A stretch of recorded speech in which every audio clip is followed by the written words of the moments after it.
नमस्कार, मैं हूँ ललित कुमार। आप देख रहे हैं सच्ची खबर झज्जर।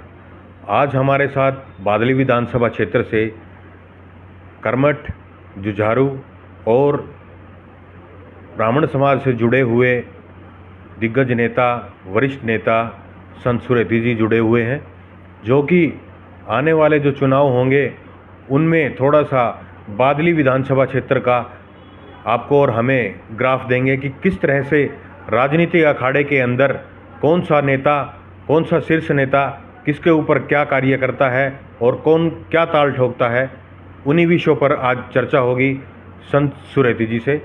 संत जी नमस्कार। नमस्कार ललित जी, मैं आपके दर्शकों को मैं हाथ जोड़ के प्रणाम करता हूँ, धन्यवाद। संत जी, बादली विधानसभा क्षेत्र की बात की जाए, बादली विधानसभा क्षेत्र के अंदर पहले आप कांग्रेस में रहे, अच्छा कार्य किया, आप बीजेपी में हो, अच्छा कार्य कर रहे हो, लेकिन बादली विधानसभा क्षेत्र जो है आज पता नहीं किस तरह से अटका हुआ है, विकास कार्य नहीं हो पा रहे हैं। क्या कारण है, किन तरह की जो परिस्थितियां हैं वो हैं और किस तरह की परिस्थितियां जो उनके अनुकूल हैं, विधायक जो हैं वो किस तरह से कार्य कर पा रहे हैं और किस तरह से नहीं। ललित जी, बादली विधानसभा क्षेत्र जो है पिछली बार धनखड़ साहब जीते थे जी। अब धनखड़ साहब या तो बादली हल्के का दुर्भाग्य रहा, क्योंकि जनता समझ नहीं पाई। एक नारा चला दिया, भाई चश्मा माँ का दिख है धनखड़ साहब। तो अब जो आदमी की मान लीजिए नज़र कमज़ोर है तो चश्मा तो लगा होगा भाई। बोले क्या कहा अग्नि नहीं, सरपंच पाड़ दिए, सारी ग्रांट सरपंचों को दे दी। भाई सरपंच एक गांव की इकाई होता है, जो भी ग्रांट आएंगी वो सरपंच के माध्यम से ही तो आएंगी। गांव वाले किस लिए हैं? गांव वालों ने निगरानी रखनी चाहिए थी। सरपंच कहीं भाई ग्रांटों को खा तो नहीं रहा है, उनको सही जगह लगा तो नहीं रहा है, या खाली हम एक दूसरे के इल्ज़ाम लगाने के लिए रह गए। भाई गांव में बाकी जो नुमाइंदे होते हैं, मौजूद आदमी होते हैं, उन्होंने देखनी चाहिए थी। आजकल तो पोर्टल पर भी सब कुछ दिख जाता है, आरटीआई से पता लग जाता है कितनी ग्रांट आई हैं, कहाँ लगी हैं, उनका सदुपयोग हुआ है या नहीं हुआ है। तो अब धनखड़ साहब ने कोशिश की। दरअसल एक चीज़ में जहाँ तक रहते हैं, धनखड़ साहब ने काम खूब किए, प्रचार नहीं मिल पाया धनखड़ साहब को। दूसरा, धनखड़ साहब को हराने में मेरा जितना है खट्टर साहब का भी बहुत योगदान है। खट्टर साहब नहीं चाहते थे कि कोई और मजबूत नेता बादली हल्के से ओम प्रकाश धनखड़ जी जीत के आए और वो मेरे मुख्यमंत्री बनने के रास्ते में रोड अटकाए। दूसरा कारण ये, ओम प्रकाश धनखड़ जी जो मुख्यमंत्री की कुर्सी की चाहत रखते हैं। देखिए, राजनीति में तो कौन नहीं रखता मुख्यमंत्री की चाहत। तो जो बादली गाय मेले बने हुए ये भी रखे हुए हैं, या बेरी गाय मेले है वो भी रखे हुए हैं, सभी रखते हैं मुख्यमंत्री आके भी कहीं भी मेरा भी नंबर पड़े। तो जाहिर सी बात है धनखड़ साहब मोदी जी के खास हैं और ऊपर सेंटर में अच्छी पकड़ है, तो उसकी भी वही चाहत है। और हमारे क्षेत्र की भी, हम तो बल्कि ये कह रहे थे भाई रोहतक का क्यों झज्जर का मुख्यमंत्री बनाओ, क्या दिक्कत है। लेकिन भाई भारतीय जनता पार्टी ने एक अलग लाइन पकड़ी हुई है, जाट नॉन जाट की। तो जाट की नॉन जाट की चक्कर में धनखड़ साहब ना तो जाट बन पा रहे हैं ना नॉन जाट बन पा रहे हैं। एक कारण ये भी रहा उनका, जाट उनको जाट नहीं मान रहे, इसलिए ये कारण भी है हारने का। बादली विधानसभा क्षेत्र की बात की जाए, धनखड़ साहब का आपने जिक्र किया है, उसी रोड पे आप रहते हैं सुरेती गांव से, उसी पे ही ढाकला गांव है, वहाँ से धनखड़ साहब ने जन्म लिया है, वहीं पले बड़े हैं। तो आपको क्या लगता है कि आज का ये जो कमेरा वर्ग है उसके लिए, आम जनता के लिए किस तरह के कार्य हो पाए हैं या नहीं हो पाए हैं? धनखड़ साहब की योजना में, या अब उस धनखड़ साहब आने के बाद की योजना पूछ रहे हैं आप? धनखड़ साहब के बाद की पूछ रहे हैं पहले की? धनखड़ साहब के कार्यकाल में धनखड़ साहब ने देखिए, एक तो गांव-गांव में स्टेडियम बनवाए, हरिजन चौपाल, ब्राह्मण चौपाल, कम्युनिटी सेंटर, 5 पुल तो हमारे गांव में बने हुए हैं। आप जाके देखिए, धनखड़ साहब ने जो बात होगी मैं कहूँगा, जाके देखिए थी आप, 5 पुल तो हमारे बने। और हमारे शहीद अमित देशवाड़ हुआ था, रामविलास जी से स्कूल मंजूर करवाया उन्होंने शहीद के नाम पे, आज नई बिल्डिंग बनने लग रही है। तो ये तो हमारे गांव का होगा। आप जो रोड बचे हुए थे, देखो दीपेंद्र जी के टाइम में खूब काम नहीं करे, लेकिन जो रोड बचे हुए थे उनको धनखड़ साहब ने पूरा किया है। धनखड़ साहब का दूसरी बात ये है कि भाई देखो सीएम वहाँ खट्टर साहब से नहीं बन पाई, तो एक चीज़ जो मुख्य समस्या रही, ज़मींदारों ने ये इल्ज़ाम लगाया कि हमारा मुआवजा, क्योंकि धनखड़ साहब बने थे कृषि मंत्री और तुरंत ओले पड़ गए उस टाइम पर, और ओले पड़ गए तो यहाँ पर, और धनखड़ साहब का विदेशी दौरा हो गया। यहाँ टाइम पे अगर अच्छी तरह गिरदावरी हो जाती, वो एक खट्टर साहब की भी वो थी, उन्होंने क्या किया, नॉन जाटे गाँव में गिरदावरी करवा दी, पास के लोहारी पटौदा है और गांव में अच्छा पैसा आया, और जो अलग से थे जो हमारे जाटों गांव लगा लीजिए या और दूसरे, उनमें मुआवजा नहीं आया, थोड़ा आया भी तो थोड़ा आया। तो वो एक इशू बना लिया कि भाई हमको मुआवजा नहीं दिला पाए धनखड़ साहब, तो वो टीस बन गई, वो भी उनकी हार का कारण। हाँ, मैन रहा जी वो। दूसरा एक रोजगारी का, क्योंकि अब पर्ची खर्ची कहो या कुछ भी कहो, हमारे एरिया में बच्चे नौकरी लगे दीपेंद्र के टाइम में, तो अब वही अपेक्षा कर रहे थे धनखड़ साहब से, क्योंकि धनखड़ साहब के पास भी 5 महकमे थे, और धनखड़ साहब ये सोच रहे थे भी 5 महकमे हैं तो बच्चों को रोज़गार मिलेगा। अब वो बातें डी ग्रुप में भी बच्चों को नहीं मिल पाई, कुछ भी लगाओ बच्चों को जो जितने अनुपात में रोज़गार मिलना चाहिए था मिला भी, कौशल रोज़गार में मिला या और कहीं भी मिला। अब जो दुर्भाग्य ये रहा, जो मेरिट पर लग रहे हैं वो ये कह रहे हैं हम तो अपनी मेहनत से लगे हैं, उनका क्रेडिट भी धनखड़ साहब को नहीं मिल रहा है, बीजेपी को नहीं मिल रहा है। ये कह रहे हैं भाई हमने तो हमारे बच्चे ने मेहनत की थी, इसमें इनका धनखड़ का क्या योगदान है। अब बदली ऑनलाइन कर दी जी, तो वो कह रहे हैं भाई हमने किसी की ज़रूरत ही नहीं, हमारी ऑनलाइन बदली हो जाती है पोर्टल। तो धनखड़ साहब का जो अब समय रहा था, एमएलए रहे थे वो, तो क्या उस दौरान बच्चे भर्ती किए गए थे? हाँ, उस दौरान 10,000 बच्चे तो डी ग्रुप में लगे थे, तो डी ग्रुप में लगे थे। जब मंत्री थे, मेरी धनखड़ साहब से बात हुई थी, धनखड़ साहब ये दीपेंद्र हुड्डा जी का एरिया है, आप कुछ 1,500 बच्चों को एडजस्ट करवाओ सीएम साहब से मिल के। डी ग्रुप में तो क्या है, एक चपरासी काम होता है, पानी पिलाना है, सफाई करना है जी, उनमें कहो भाई इंटरव्यू बेस में कुछ बच्चे अपने क्षेत्र को हो जाएं। हाँ, आप बड़ी पोस्ट हैं उन पर आप टेस्ट रख लो, भाई बड़ी पोस्ट है वहाँ पर आप टेस्ट रखे, एजुकेशन की हैं या अन्य दूसरी वैकेंसियाँ हैं उन पर आप टेस्ट रख लो। बाकी इन पे अगर ये बच्चे क्वालिफिकेशन के हिसाब से, इनकी ज़्यादा मांग भी नहीं है अगर ये डी ग्रुप में हो जाए बच्चे, क्योंकि देखिए हर गाँव में आज भाई साहब एक बहुत बच्चे अनमेरिड घूम रहे हैं, ये भी एक समस्या हो रही है जी, तो कुछ हद तक उन पे काबू पाया जाए। अनमेरिड की बात आपने जिक्र छेड़ दिया। धनखड़ साहब ने बोला था कि एक बार जो रांडे हैं उनको रांडे नहीं रहने दिया जाएगा गांव के अंदर। वो धनखड़ साहब ने इसलिए कहा था क्योंकि खट्टर साहब खुद रांडे हैं, तो उन्होंने सोचा रांडा मुख्यमंत्री है तो रांडे की कुछ सोचेगा। अब वो खट्टर साहब ने रांडों के बारे में कुछ नहीं सोचा, तो उसमें धनखड़ साहब का कोई वो थोड़ी है ना, उन्होंने शादी कराने की बात। हाँ, तो उन्होंने तो ये सोचा भी कुछ करेगा इन रांडों के लिए। खट्टर साहब ने एक काम तो किया, धनखड़ साहब ने भी नहीं धनखड़ साहब है, ये जो इलेक्शन होते हैं ना, ये कई तरह की एक मजाकिया लहजा नहीं हो जाता है, ये उस तरह के एक अनुरोध होता है कि भी बात चल रही है भाई तुम मेरी मदद करो, तुम कोई ऐसी बात नहीं है, मैं भी आर से शादी करवाऊंगा, मैं यूपी से करवाऊंगा। ये उस तरह की एक इलेक्शन के टाइम में विनोद पर सीरियसली नहीं हुआ था ये। हाँ, ये चीज़ होता ही नहीं भाई साहब। उस चीज़ में कोई रिश्ते सेंटर थोड़ी खोल रखे हैं धनखड़ साहब ने।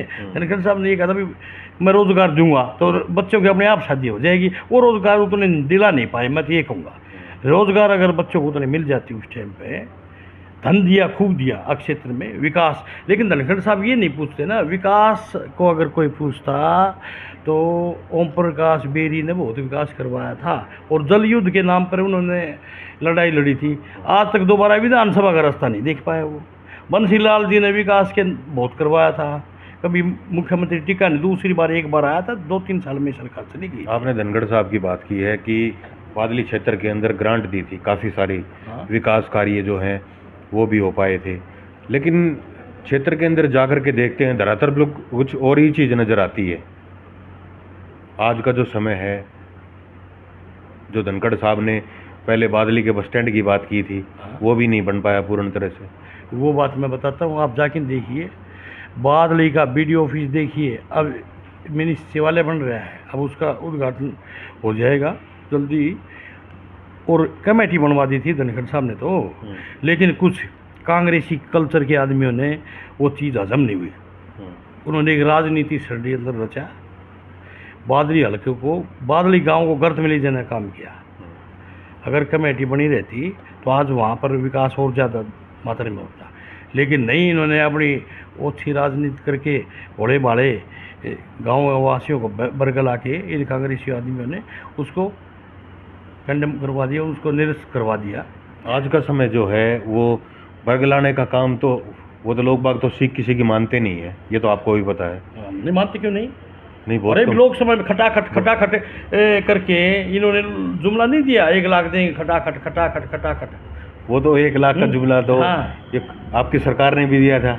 क्या दिया बताओ सरकार ने? आपकी सरकार ने भी दिया था, 30-30 गज के 100-100 गज के प्लाट देंगे, इस तरह के। नहीं, वो तो गरीब आदमी है भाई साहब, वो तो क्या वो जुमला नहीं था? नहीं जुमला वो तो दे नहीं रहे हैं, दे रहे हैं। वो तो गरीब आदमियों को, अगर किसी के घर सिर पर छत नहीं है, अगर उसको छत दी जाती है तो कोई गलत काम थोड़ी है, वो कोई जुमला थोड़ी है, वो तो अच्छा काम है। वो तो पीछे ही हर सरकारें देती है, उसमें हम तो नहीं कहेंगे, वो तो कांग्रेस ने भी दिए हैं, जो बात होगी वो कही जाएगी। वो तो हुड्डा साहब ने भी दिए थे प्लॉट, और बीजेपी भी अगर देने लग रही है तो उस चीज़ में किसी गरीब आदमी का, वंचित आदमी का भला होता है, उसमें कोई बुराई नहीं होती, वो देने चाहिए। लोगों को जो है ये 30 गज के जो प्लाट दिए गए हैं, उसके अंदर उनको जो लोन की सुविधाएं हैं 6 लाख रुपए तक की देने की जो बात हुई है, लोगों का कहना है कि हमें 6 लाख रुपए मिलेंगे सरकार की तरफ से, फिर हमें बाद में चुकाने पड़ेंगे। वो कैसे भरपूर हो पाएंगे? नहीं, उसमें सब्सिडी भी दी जाएगी, गरीब आदमियों को सब्सिडी भी दी जाएगी, कुछ चुकाने पड़ते हैं, कुछ नहीं चुकाने पड़ते हैं। जो 10-15 हज़ार कमाने वाला है वो लोग कैसे कर पाएंगे इस चीज़ को? नहीं, उसको तो समझे नहीं भाई साहब, किस्त बन जाती है ना, किस्त बन जाएगी, उस पर ऐसी बात तो है नहीं। आजकल रोज़गार में तो कमी दी, वो नरेगा के उससे जो कुछ भी है, लेकिन कुछ ये नहीं सारे चुकाने पड़ेंगे, कुछ उनके माफ़ होंगे, कुछ चुकाने पड़ते हैं, लेकिन गवर्नमेंट बगैर ब्याज के उनसे लेगी। अब जो बात कर लेते हैं बादली विधानसभा क्षेत्र की, कि आने वाले जो चुनाव होंगे उसमें जाट नॉन जाट, उसमें किस तरह से देखते हैं आप, किसको टिकट मिल सकती है, किसको नहीं? देखो, टिकट की तो बात ये है, कौन सी पार्टी की टिकट की पूछ रहे हो? एक तो आप कांग्रेस से, बीजेपी से? कांग्रेस की तो मैं ये सुन रहा हूँ अब की बार है, पिछली बार भी गुड़िया तीसा इकट्ठा होकर गया था हुड्डा साहब के पास, उन्होंने ये कहा था भाई हमें ये सीट ब्राह्मणों की नहीं होने देंगे, ये टिकट गुड़िया में दो। पिछली बार भी हमने वो बढ़ा दिया। जब हुड्डा साहब ने आश्वासन, देखो मैं तो था नहीं, हुड्डा साहब ने आश्वासन दिया था भी अब की बार मेरे कहने से वोट दे, अगली बार हम गुड़िया में टिकट दे देंगे। तो अब 2-3 बार मेरे को सुना है, 2-3 बार इकट्ठे भी हो लिए, और ये अपने पूर्व प्रधान नरेश प्रधान जी ने भी इन लोगों से इस्तीफा दे दिया है, बता रहे हैं, और वो भी कह रहे हैं गुड़िया तीसा जिसको भी उठाएगा मैं उस पंचायती उम्मीदवार को समर्थन दूंगा। तो या फिर गुड़िया खाप जो भी निर्णय लेगी मैं उस निर्णय को मानूंगा। तो अभी तो कई तरह की राजनीति होगी, आप देखते जाना। दीपेंद्र का बुरका वोट के पिछली बार जो एमएलए बन गया था, दीपेंद्र के बुरके को हटा तो उसके पास है क्या? हर गांव में तो उसको सरपंच चाहिए, हर गांव में उसको जिला परिषद चाहिए। वो तो ये तो अब समय सब इंतज़ार कर रहे हैं उस समय का था, उस समय का। वो तो बिल्कुल ताल ठोकते हैं। हाँ, कि मैंने जो है विकास कार्यों के लिए इतनी फाइल लगाई है, इतने चर्चे निकलवाए हैं, पर्चे निकलवाए हैं, लेकिन धरातल पर कुछ नहीं है। उसमें ओम प्रकाश धनखड़ जी ने उनके काम रोकने की बात कही है। ऐसा है, फिर वही बात आ रही है, ओम प्रकाश धनखड़ जी को क्या इलेक्शन नहीं लड़ना था, वो फाइल क्यों रोकेंगे भाई? आप धरना देते, ये बात आज इलेक्शन आ गया, जब ये बात याद आई आपको, जब फाइल रुक रही थी आप धरना देते, डीसी ऑफिस के सामने धरना देते, आप ओम प्रकाश धनखड़ जी की कोठी के सामने धरना देते, आप जनता को पता लगता हाँ भाई ये आदमी ठीक है और ये आदमी इसके साथ लगे हुए हैं। आपने ये काम जब तो किया नहीं, आपने जनता सब देखती है ललित जी। लोग तो ये भी कह रहे हैं अपना विकास किया है, उन्होंने खुद का विकास किया है, बादल हल्के से कोई मतलब नहीं है। और इसमें कोई शक है तो हसनपुर के पास जाके वो महल देख लो आप, सभी लगा रहे हैं, महल बनने लग रहा है। तो ऐसा है, अभी देखते जाओ आप, पानी बहुत कुछ बहेगा, इतना आसान नहीं है काम। रोजगार की बात है, रोजगार का भी और स्वास्थ्य सेवाओं का है, इनका भी कार्य ऐसे ही अटका हुआ है। तो विधायक जी ये मानते हैं कि भाई धनखड़ जी ने काम नहीं कराने दिया, उन्होंने भी कुछ प्रयास किए हैं या नहीं किए हैं? नहीं, पर क्या प्रयास किया है उन्होंने, ये तो बताओ भाई। एक जगह कहीं पब्लिक को एहसास होया है भाई प्रयास किया है, ये बता दो भाई। गाँव तो मेरे को पता नहीं, मेरे गांव के जोड़ देख लो, उनमें पानी नहीं है, और तो दूर की बात है। एमएलए जी भी आपके ही गांव से हैं? हाँ, सुरेती से। सुरेती से है उनके गांव। मेरे गांव में जो जोड़ है ना, वो जाके देख लो आप, क्या हालत है उनकी। और तो दिख रहा है छोटा, ड्रेन में पानी नहीं। ड्रेन के पानी के लिए पीछे से गांव के सरपंच से 2-4 साथी धनखड़ साहब के पास गए थे, उन्होंने फ़ोन किया था एसी साहब को, उन्होंने कहा था सर पानी बारिश नहीं हुई है, अब मालिक इधर, तो उन्हें थोड़ा बहुत पानी छोड़ा, उनके कहने से ज़्यादा तो नहीं छोड़ पाए, लेकिन फिर अब कल परसों बारिश होगी, अब किसानों में भी खुशी की लहर है। तो विधायक जी का जो कार्यकाल रहा है और जो अभी भी जो समय है, उसके अंदर आपके क्षेत्र में किस तरह के विकास कार्य हुए हैं और किस तरह के नहीं हुए हैं, थोड़ा चर्चा में? नहीं, विकास कार्य कहाँ हुए भाई साहब? नहीं, उनका कहना है कि नहीं, वो तो हमने काम भी कराए कहीं हैं, बता तो दो, कहीं पर कहीं तो बताए। रोड अटका हुआ है कहीं नहीं पर। नहीं नहीं नहीं, अरे भाई 25 करोड़ तो मिले हैं, वो ये बता दो आपने कहाँ कहाँ लगा दिए, ये बताओ। वो तो विधायक जी बताएंगे। हाँ तो वो ये बता दो। अब ये तो जनता पूछी तो विपक्ष, मैं देखूंगा विपक्ष कमजोर था, मैं तो ये भी कहूँगा साथ में इसमें धनखड़ साहब की भी कमी मानता हूँ मैं, कहीं ना कहीं उन्होंने ये मुद्दे उठाए नहीं। 5 साल आपने विपक्ष की अच्छी तरह भूमिका नहीं निभाई धनखड़ साहब। अगर आप भी अच्छी तरह भूमिका निभाते विपक्ष की तो ये बात कहने के मौका ही नहीं मिलता उनको, जो आज कह रहे रोडे अटका रहे धनखड़ साहब, ये बात नहीं बोल पाते फिर आप। और दूसरे जो आज अपने आप को एमएलए के दावे साहब, उन्होंने भी कोई विपक्ष का कोई भूमिका नहीं निभाई। अगर वो निभाते तो अपने आप शीशा क्लियर हो जाता। बादली वाला रोड था, गुड़िया वाले में एकता है, उन्होंने देख लो अपनी एकता दिखा के अपना रोड बनवाया। वो धरना प्रदर्शन करके बैठे थे, बिल्कुल उनमें एकता थी, उन्होंने रोड बनवाया भाई अच्छी। तो ये एमएलए की वो नहीं है इसमें कुछ? नहीं, कहाँ से है, वो तो गुड़िया वाले बता देंगे। धरना किसने दिया था, कौन उद्घाटन पे किया था, इनको बुलाया भी नहीं था वहाँ पर। उन्होंने एक बार संजय गया था, एक बार धनखड़ साहब गए थे। संजय जी का भाई मंत्री जी पीडब्ल्यूडी मिनिस्टर थे, उसका तो आने वाले जो चुनाव होंगे उसमें किस तरह से देखते हैं आप? क्या विधायक कुल दिवस जो हैं वो दोबारा से बन पाएंगे या कोई और कैंडिडेट? देखो, ये तो मैं तो कोई ज्योतिषी तो हूँ नहीं, और वह भी मैं ब्राह्मण सभा का चुनाव प्रतिनिधि हूँ, और ब्राह्मण सभा बगैर इलेक्शन के चुना गया हम। तो ब्राह्मण सभा तो अगर एक ही ब्राह्मण रहेगा तो देखो, ब्राह्मण सभा तो ब्राह्मण की मदद करेगी, वो एक नेचुरली बात है। क्योंकि अगर 2 ब्राह्मण उठते हैं या 3 ब्राह्मण होते हैं तो फिर वो जनता तय करेगी।